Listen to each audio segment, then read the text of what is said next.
حضرت ابراہیم علیہ السلام کی ہر دعا ہی کمال کی دعا، لیکن سادے الفاظ میں آپ کو یہ دعا کی اہمیت سمجھانا چاہتا ہوں۔ اتنی اہم دعا ہے کہ ابراہیم مانگتے ہیں، اللہ ان کی دعا کو قرآن بنا دیتا ہے۔ اس سے بڑھ کے اور کیا اہمیت ہوگی جی؟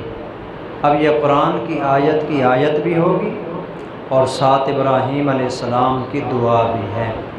آج کے سبق میں ہم جو پڑھیں گے، دو چیزیں ابراہیم علیہ السلام نے مانگی ہیں، اور وہ دونوں چیزیں جس انسان کو نصیب ہو جائیں، میں سمجھتا ہوں کہ وہ دنیا کا ایک عظیم انسان بن جاتا ہے، اس کو سکون بھی مل جاتا ہے، اطمینان بھی مل جاتا ہے، دنیا بھی بن جاتی ہے، دین بھی بن جاتا ہے، یہ جہان بھی بن جاتا ہے، اگلا جہان بھی بن جاتا ہے۔ آج سب سے زیادہ جس چیز کی اہمیت ہے نا دنیا کے اندر، عالمی طاقتیں بھی اس کے اوپر زور لگا بڑی زبردست پاور استعمال کر رہی ہیں۔ اقوام متحدہ سے لے کر چھوٹی چھوٹی جو ریاستیں اور سلطنتیں بنی ہوئی ہیں، سارے کے سارے لگے ہوئے ہیں کہ تمام دنیا میں بھی امن قائم ہو جائے، ہر ملک میں بھی امن قائم ہو جائے، ہر شہر میں بھی امن قائم ہو جائے، افراد کے اندر سکون پیدا ہو جائے۔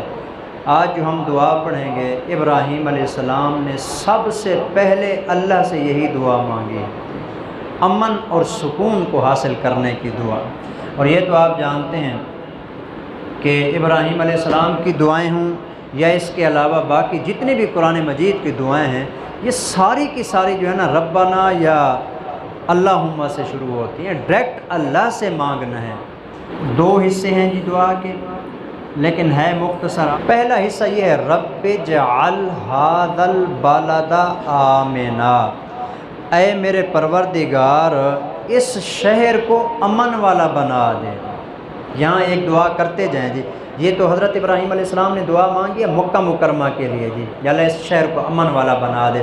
ہم اس کے لیے اپنے شہر کی نیت کریں گے جو ہمارا شہر ہے، یہاں ہم اسی کی نیت کے ساتھ دعا مانگیں گے، اللہ ہمارے اس شہر بلکہ اس پورے ہمارے ملک کو امن کا گہوارہ بنا دے۔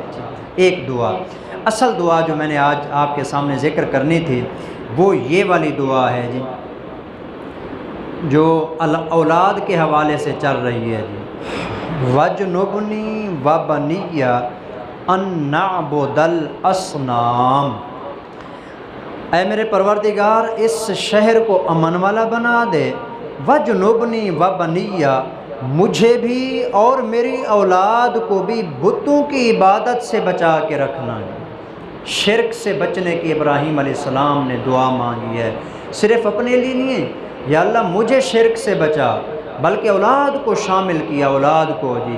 اور یہی نقطہ تھا جو آج میں آپ کے سامنے ذکر کرنا چاہتا ہوں، خدا کے لیے، خدا را آپ کو میں پھر دعوت فکر دیتا ہوں، اس بات کے اوپر توجہ دیجیے۔ آج ہماری آنے والی نسلوں کا ایمان کنارے کے اوپر لگا کھڑا ہے جی، یقین کیجیے آج بالکل وہی زمانہ ہے جس کے بارے میں حضور نے فرمایا تھا۔ ترمذی شریف میں روایت آتی ہے، ان بین یدا الساعۃ فتنا کقطع اللیل المظلم، اتنے تاریک اندھیرے کی طرح فتنے آئیں گے جس میں اتنی تاثیر ہوگی، یصبح الرجل مؤمنا ویمسی کافرا، ایک بندہ صبح کے وقت مسلمان ہوگا، شام ہوگی تو وہ بندہ کافر ہو چکا ہوگا۔ یمسی مومنا ویصبح کافرا، ایک بندہ مغرب کے وقت مسلمان ہوگا لیکن جب صبح ہوگی تو وہ بندہ کافر ہو چکا ہوگا۔ آج بالکل یہی دور تقریباً آ چکا ہے۔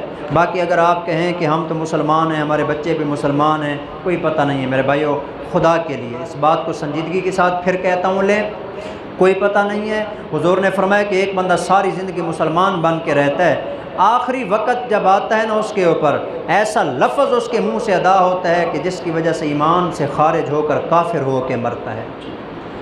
ایک بالشت کا فاصلہ تھا اس کے اور جنت میں جانے کے درمیان، لیکن آخر کے اندر ایسی زبان سے ایسی گفتگو کر دی، ایسا کوئی جملہ کہہ دیا جس کی وجہ سے وہ ہمیشہ کے لیے جہنم میں چلا گیا۔